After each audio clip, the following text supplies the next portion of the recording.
Malam itu, dia datang ke kamarku. Napasnya bau alkohol. "Maafkan saya," bisiknya. Tapi dia tidak pergi. Dia memaksaku dengan keputusasaannya. "Aku Nisa, TKW dari Ciamis."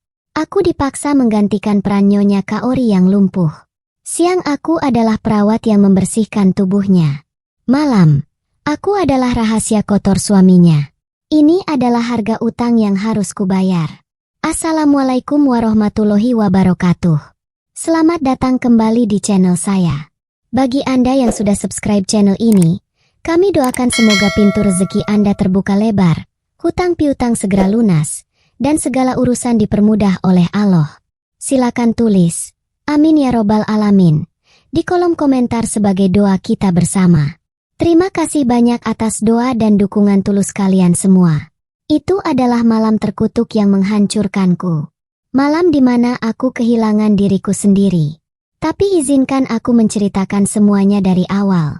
Bagaimana aku, Nisa, perempuan biasa dari Ciamis, bisa berakhir di rumah itu, terjebak dalam jerat utang yang membawaku ke titik terendah ini. Pagi itu, seperti ratusan pagi lainnya di Ciamis, aku duduk di teras rumah panggung kami. Udara masih basah, sisa embun semalam. Aku bisa mendengar suara kokok ayam bersahutan, diselingi tawa renyah obrolan tetangga yang sudah memulai hari. Dari dapur, aroma kopi tubruk buatan ibu menguar, bercampur dengan wangi tanah yang baru disiram hujan. Aku memandangi hamparan sawah hijau di depan rumah. Warnanya begitu menenangkan. Segalanya terasa damai. Aku berbalik, menyendokkan bubur sumsum ke bibir ibu yang mulai keriput. Beliau tersenyum. Matanya yang teduh menatapku penuh sayang. Sejak ayah tiada, dunianya dan duniaku menyempit, terikat di teras ini. Aku adalah tulang punggungnya, perawatnya, sekaligus harapannya. "Neng," katanya pelan, suaranya sedikit parau. "Kopinya jangan lupa diminum." Aku mengangguk, tersenyum. Padahal lambungku terasa terpilin kencang. Senyumku adalah topeng terbaikku. Lalu benda itu berdering.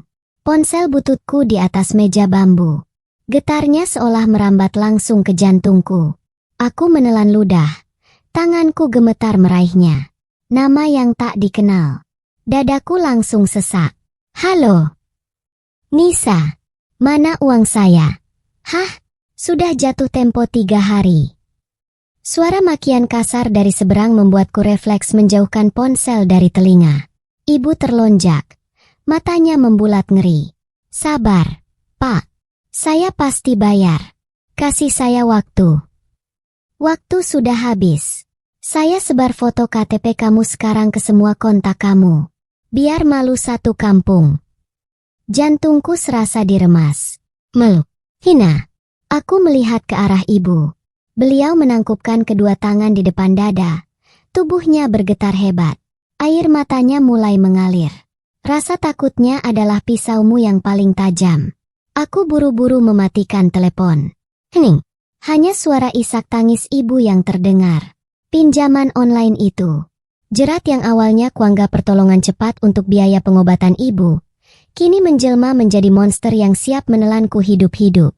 Foto KTP-ku disebar di grup RT. Harga diriku diinjak-injak di depan semua orang yang mengenalku. Aku perempuan, belum menikah, dan namaku kini identik dengan utang dan aib. Aku memeluk ibu, mencoba menenangkannya, padahal aku sendiri hampir rubuh. "Ibu tenang, ya. Nisa urus. Nisa pasti dapat uang," bisikku, menggigit bibir bawahku menahan tangis. Tapi bagaimana? Kerja serabutan di pasar tak akan pernah cukup. Hari itu, saat sedang membungkus sayuran di pasar, mataku tertuju pada selembar brosur yang tertempel di tiang listrik. Warnanya mencolok. "Kerja ke Jepang. Gaji besar." Di bawahnya ada tulisan kecil. "Merawat lansia dan rumah tangga." Tempat yang terasa begitu jauh, seperti di planet lain. Tapi angka gaji yang tertera di sana cukup untuk melunasi semuanya dalam beberapa bulan. Itu satu-satunya jalanku. Prosesnya cepat, terlalu cepat. Aku menggadaikan sisa sawah satu-satunya peninggalan ayah untuk biaya agen. 3 minggu kemudian, aku sudah memegang tiket. Perpisahan di bandara adalah hal terberat yang pernah kulakukan. Aku mencium punggung tangan ibu lama sekali, mencoba menghafal aroma kulitnya. Neng janji lunasin utang, Bu. Neng janji bangun rumah yang bagus buat ibu. Doakan Nisa, kataku. Suaraku pecah. Hati-hati, Neng. Cepat pulang. Lirihnya. Air matanya membasahi jilbabku. Aku mendarat di Narita. Udaranya menusuk tulang. Begitu dingin. Jauh berbeda dengan hangatnya Ciamis. Aku memeluk ranselku erat-erat. Satu-satunya benda yang ku kenali. Pihak agen sudah menunggu. Aku memaksakan senyum. Saat itu, aku belum tahu. Aku belum tahu bahwa yang akan membekukanku nanti bukanlah musim dingin Tokyo, tapi rahasia beku yang tersembunyi di dalam rumah majikanku. Rumah itu besar sekali. Jauh lebih besar dari bayanganku. Terletak di pinggiran Tokyo yang sunyi, dikelilingi pagar tinggi yang seolah ingin menyembunyikan isinya. Tuan Tanaka menyambutku di pintu. Pria akhir 40-an, kurus, dengan kacamata berbingkai logam tipis. Matanya kosong, seperti sumur yang kering. Nisa-san, selamat datang, katanya. Suaranya datar, tidak ada senyum. Rumah itu dingin, bukan hanya karena pendingin udara. Baunya steril, menusuk hidung, seperti rumah sakit. Aku langsung tahu, ini bukan rumah untuk merawat lansia yang ceria. Pekerjaan utamaku ada di lantai 2. Namanya Nyonya Kaori, istri Tuan Tanaka. Saat aku melihatnya pertama kali, nafasku tercekat. Dia terbaring diam di ranjang rumah sakit canggih yang ditempatkan di tengah kamar tidur mereka yang luas. Dia lumpuh total. Kecelakaan mobil, kata pihak agen buru-buru saat di perjalanan. Matanya yang indah terbuka, tapi hanya menatap langit-langit. Hanya itu yang bisa dia lakukan. Menatap. Duniaku langsung berubah. Tugasku adalah memandikannya, memberinya makan lewat selang, membalik tubuhnya setiap 2 jam agar kulitnya tidak luka. Aku adalah perawat untuk tubuh yang hidup, tapi jiwanya entah ada di mana. Tuan Tanaka sendiri nyaris tak terlihat. Dia berangkat pagi buta, pulang larut malam. Tapi aku bisa merasakannya.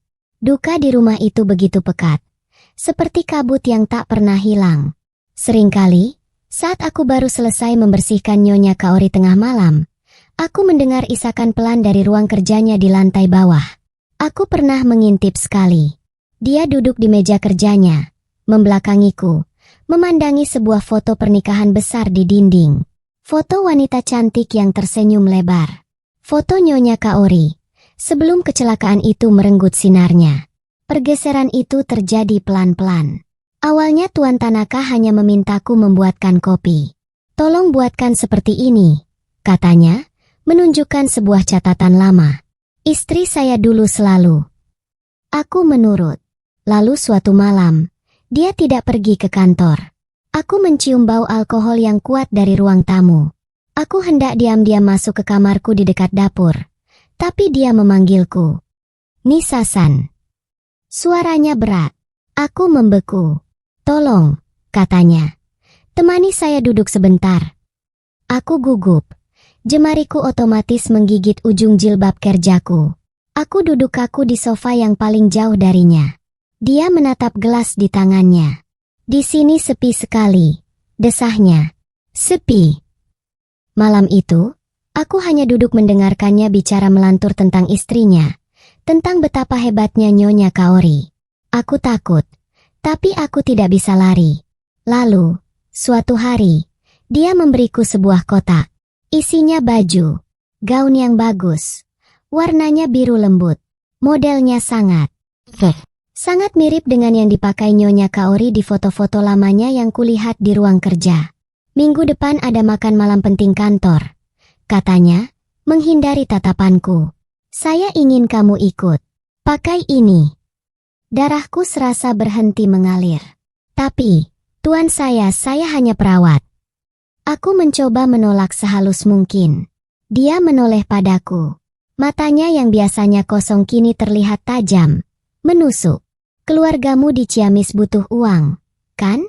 Pinjaman itu. Aku terdiam. Lidahku keluh. Dia tahu. Agen itu pasti memberitahunya semua tentang utangku. Itu adalah senapan yang dia todongkan tepat di kepalaku. Aku memakai gaun itu. Aku pergi ke acara makan malam itu. Aku merasa telanjang. Semua rekan kerjanya menatapku aneh. Berbisik-bisik. Tuan Tanaka memperkenalkanku. Aku bahkan tidak ingat dia bilang aku siapa. Aku hanya boneka pajangan. Malam itu, kami pulang. Dia mabuk berat. Aku memapahnya berjalan ke kamarnya. Saat aku hendak kembali ke kamarku, dia menahan tanganku. Cengkeramannya kuat. Kaori. Bisiknya. Napasnya panas berbau alkohol. Tidak, Tuan. Saya Nisa. Kataku gemetar hebat. Dia mendorongku pelan ke dinding lorong. Maafkan saya, bisiknya lagi. Tapi dia tidak melepaskanku. Dia membawaku ke kamarku. Aku tidak berteriak. Aku tidak melawan. Aku hanya mematung. Aku merasa kotor. Jijik. Aku memejamkan mata erat-erat. Membiarkan air mataku mengalir tanpa suara.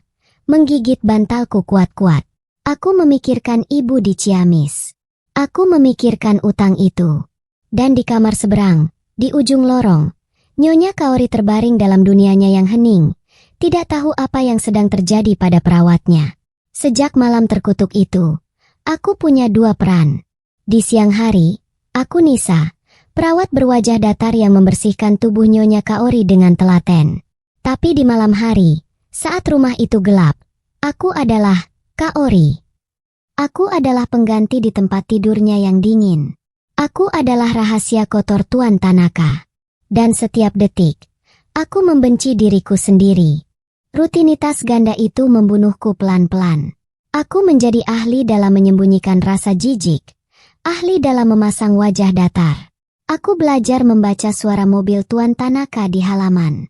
Kapan dia lelah karena rapat? Kapan dia sedikit mabuk dan ingin ditemani? Kapan dia menginginkanku? Malam itu, suara mesin mobilnya terdengar lebih cepat. Pintu mobil dibanting lebih keras dari biasanya. Dia pulang lebih awal. Aku baru saja selesai membersihkan Nyonya Kaori untuk tidur. Tanganku masih sedikit lembab dan berbau sabun antiseptik. Aku sedang berjalan di lorong lantai 2 yang remang-remang. Hendak turun ke kamarku di dekat dapur. Aku hanya ingin lari, mengunci pintu, dan berpura-pura sudah terlelap. Tapi dia sudah ada di sana. Berdiri di puncak tangga. Bau alkohol langsung menusuk hidungku. Lebih kuat dari biasanya. Matanya berkilat aneh. Nisa. Suaranya serak. Dia tidak terlihat mabuk berat. Tapi dia terlihat lapar. Lapar akan pelarian. Dia berjalan cepat ke arahku. Langkahnya sedikit terhuyung. Aku merindukanmu, bisiknya. Tapi aku tahu, bukan aku yang dia rindukan. Dia merindukan ilusi istrinya yang sehat. Ilusi yang dia paksa ada dalam diriku. Dia memelukku di sana. Tepat di lorong. Tepat di depan pintu kamarku yang hanya beberapa langkah dari tangga. Tubuhku langsung kaku. Aku selalu kaku jika disentuhnya. Aku hanya memejamkan mata, menggigit bibir bawahku, menunggu ini semua cepat berakhir. Aku tidak sadar. Dia juga tidak sadar. Pintu kamar utama di ujung lorong. Kamar Nyonya Kaori. Pintu itu biasanya selalu tertutup rapat. Tapi malam ini, pintu itu sedikit terbuka. Mungkin perawat pagi lupa mendorongnya sampai bunyi. Klik. Sebuah celah gelap selebar beberapa senti. Saat Tuan Tanaka memelukku erat, mataku yang terpejam terbuka sedikit karena terkejut. Pandanganku jatuh lurus ke celah gelap itu. Dan aku melihatnya. Di celah kegelapan itu, aku melihat sesuatu mengawasiku. Sepasang mata. Jantungku serasa berhenti berdetak. Nyonya Kaori. Dia tidak diranjang. Entah bagaimana caranya. Dia ada di kursi roda, tepat di balik pintu yang sedikit terbuka itu. Mungkin remnya tidak terkunci. Mungkin dia berhasil menggerakkan tangannya sedikit hari ini. Aku tidak tahu. Aku hanya tahu dia di sana. Dia menatap kami. Matanya. Ya Tuhan, matanya. Mata yang biasanya kulihat kosong menatap langit-langit. Kini melebar. Hidup. Membara. Penuh dengan kengerian, kebencian, dan rasa jijik yang tak terbayangkan. Dia melihat semuanya. Dia melihat suaminya memelukku, perawatnya, di lorong rumah mereka. Kami membeku. Tuan Tanaka masih memelukku. Tapi dia pasti merasakan tubuhku yang tiba-tiba mengeras seperti batu. Dia belum sadar apa yang kulihat. Nyonya Kaori tidak bisa berteriak. Mulutnya terbuka sedikit. Tapi tak ada suara yang keluar. Dia tidak bisa bergerak untuk menyerang kami. Tapi dia menggunakan sisa-sisa tenaga yang dia miliki di tangan kanannya. Tangan yang biasanya hanya bisa gemetar pelan. Dia menggerakkannya. Dengan seluruh kebenciannya, dia menyenggol meja kecil di samping kursi rodanya. Prang! Suara gelas air yang jatuh dan pecah di lantai kayu itu terdengar lebih keras dari ledakan bom. Suara itu merobek keheningan rumah sakit ini. Tuan Tanaka terlonjak kaget. Dia melepaskanku. Dia berbalik badan dan mengikuti arah pandanganku. Dia melihat pintu yang terbuka itu. Dia melihat istrinya. Wajahnya pucat pasi. Pucat seperti mayat. Kaori. Bisiknya. Penuh kengerian. Aku gemetar hebat. Rasa takut, malu, dan bersalah menjalari seluruh tubuhku. Aku tidak lari ke kamarku. Aku justru berlari ke arahnya. Ke arah Nyonya Kaori. Aku mendorong pintu itu hingga terbuka lebar. Aku bersimpuh di samping kursi rodanya, di antara pecahan kaca dan genangan air. Nyonya, maafkan saya. Iya, saya tidak. Aku mengoceh. Air mataku tumpah begitu saja. Aku bahkan tidak tahu apa yang ku minta maafkan. Dia tidak melihatku. Dia menatap lurus ke arah suaminya, yang berdiri kaku mematung di lorong. Air mata mengalir deras dari matanya yang lumpuh itu. Tangis tanpa suara. Tangis yang paling menakutkan yang pernah kulihat. Lalu, perlahan, kepalanya yang kaku itu menoleh padaku. Fokusnya tajam. Menusukku. Bibirnya yang pucat bergetar hebat. Dia mencoba bicara. Suaranya nyaris tak terdengar. Hanya desisan penuh racun di antara isak tangisnya yang bisu. Tapi aku mendengarnya. Aku mendengarnya dengan sangat jelas di tengah detak jantungku yang memalu. Ubao Neko. Kucing pencuri. Satu kata itu. Ubao Neko. Dalam sekejap, aku bukan lagi Nisa. Perawat dari Ciamis yang mencoba melunasi utang. Aku adalah kotoran. Aku adalah penghancur. Aku adalah aib. Dan wanita lumpuh yang setiap hari kusuapi dan kubersihkan kotorannya. Baru saja membunuhku. Dia membunuhku tanpa perlu menyentuhku. Setelah malam itu, rumah besar ini berubah menjadi kuburan. Keheningan yang dulu pekat karena duka, kini pekat karena kebencian dan rasa malu. Aku tidak lagi diizinkan naik ke lantai 2. Seorang perawat baru didatangkan. Seorang wanita Jepang parubaya yang bermuka masam dan tidak pernah menatapku. Aku diisolasi di kamarku yang sempit di dekat dapur. Tugasku hanya menunggu. Tuan Tanaka menjadi hantu di rumahnya sendiri. Aku hanya mendengar suara mobilnya datang larut malam dan pergi sebelum matahari terbit. Kami tidak pernah berpapasan. Tak ada lagi suara isak tangis dari ruang kerjanya. Hanya sunyi yang mematikan. Aku menghabiskan 2 hari penuh menatap dinding kamarku, menghitung detik, dan merasakan rasa jijik pada diriku sendiri yang semakin menggerogoti. Aku adalah aib yang sedang menunggu untuk dibuang. Lalu hari itu tiba. Pihak agen datang. 2 orang pria berjas rapi, dan seorang wanita yang kukenal sebagai penerjemah. Mereka menyuruhku duduk di meja makan yang dingin itu. Tuan Tanaka duduk di seberangku, di kursi utama. Wajahnya abu-abu. Dia terlihat menua 10 tahun dalam 2 hari. Dia tidak menatapku. Mereka mulai bicara. Bahasa Jepang yang cepat, tajam, dan penuh tekanan. Aku tidak mengerti sepatah kata pun, tapi aku mengerti nadanya. Ini bukan diskusi. Ini adalah proses pembuangan. Aku duduk diam. Tanganku terkepal di pangkuanku. Kuku-kukuku menancap di telapak tangan. Aku merasa sangat kecil. Aku bukan manusia di ruangan itu. Aku adalah masalah. Sebuah barang rusak yang harus segera dikembalikan agar tidak merepotkan. Setelah hampir 30 menit mereka berdebat, agen itu tampak marah. Tuan Tanaka hanya menjawab singkat-singkat. Wanita penerjemah itu akhirnya menoleh padaku. Matanya dingin, menghakimi. Nisa-san, Tuan Tanaka bilang kamu tidak cocok bekerja di sini. Kamu akan dipulangkan. Napasku tertahan. Hanya itu? Tidak cocok. Apa hanya itu? Tanyaku. Suaraku bergetar tapi aku paksakan keluar. Dia. Aku menelan ludah. Dia menyentuh saya. Aku mengatakannya dalam bahasa Indonesia. Pelan, tapi jelas. Ruangan itu langsung hening. Si penerjemah menerjemahkannya. Kedua pria dari agen itu menatap Tuan Tanaka dengan kaget. Tuan Tanaka, untuk pertama kalinya, mengangkat wajahnya. Dia menatapku.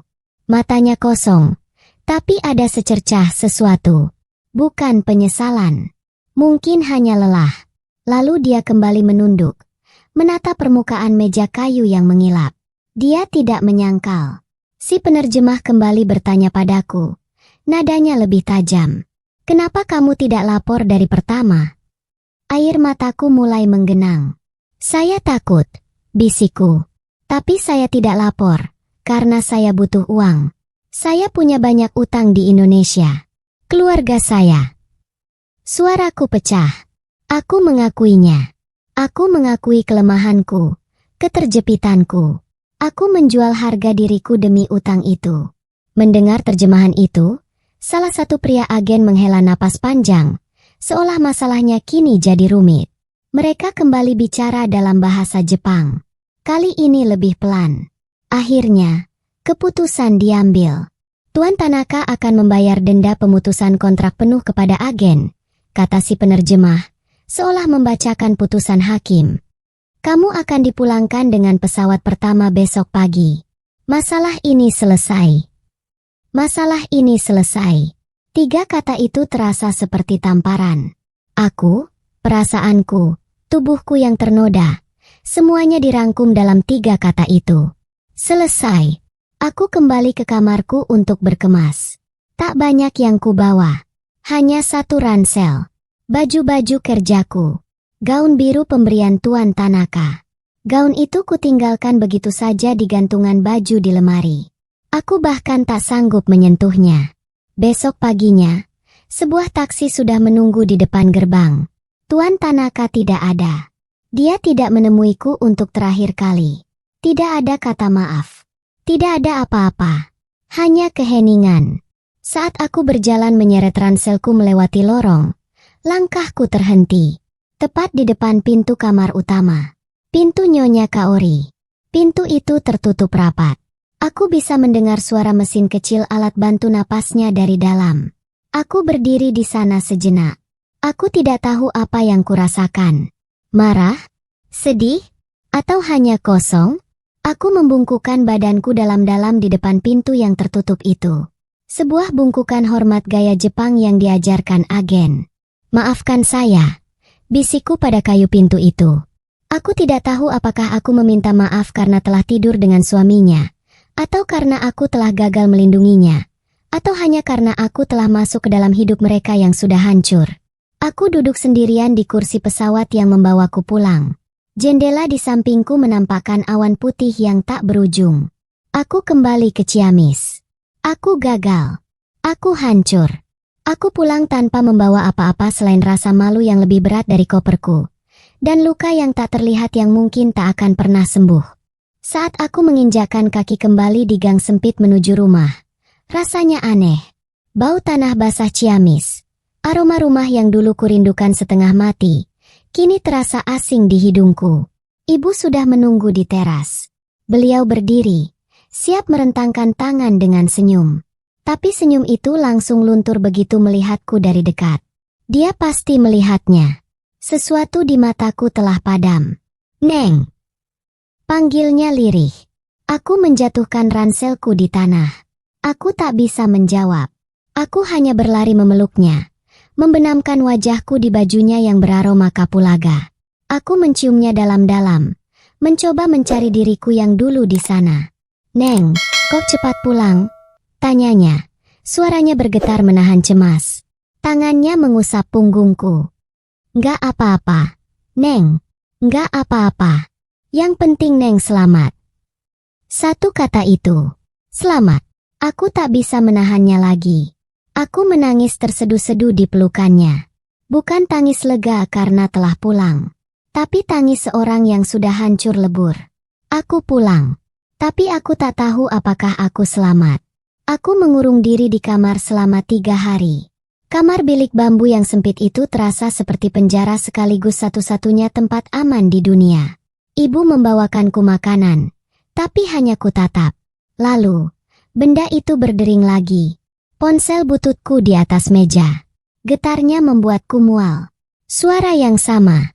Suara penagih utang. "Woi, udah pulang kok diem aja. Mana uang saya?" Aku mengambil ponsel itu. Aku menatapnya. Aku tidak merasa takut lagi. Aku tidak merasakan apa-apa. Hempa. Ancaman itu terdengar seperti dengungan nyamuk yang jauh. Aku mematikan teleponnya. Lalu kulempar ke sudut kamar. Aku kembali menatap dinding. Uangku menipis. Sisa tabungan di ATM mungkin hanya cukup untuk makan beberapa minggu. Aku harus mengambilnya. Dengan langkah berat, aku pergi ke kota. Aku memakai kacamata hitam. Padahal hari mendung. Aku hanya tak ingin ada yang melihat mataku. Di dalam bilik ATM yang pengap dan berbau debu, aku memasukkan kartu. Jari-jariku dingin.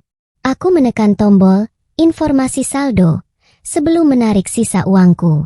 Jantungku serasa berhenti berdetak. Angka itu, deretan angka 0 yang begitu panjang. Aku bahkan harus menghitungnya 2 kali. Ratusan juta rupiah. Itu bukan uangku. Itu tidak mungkin. Aku menarik kartuku. Tanganku gemetar hebat. Aku keluar dari bilik, menghirup udara, lalu masuk lagi.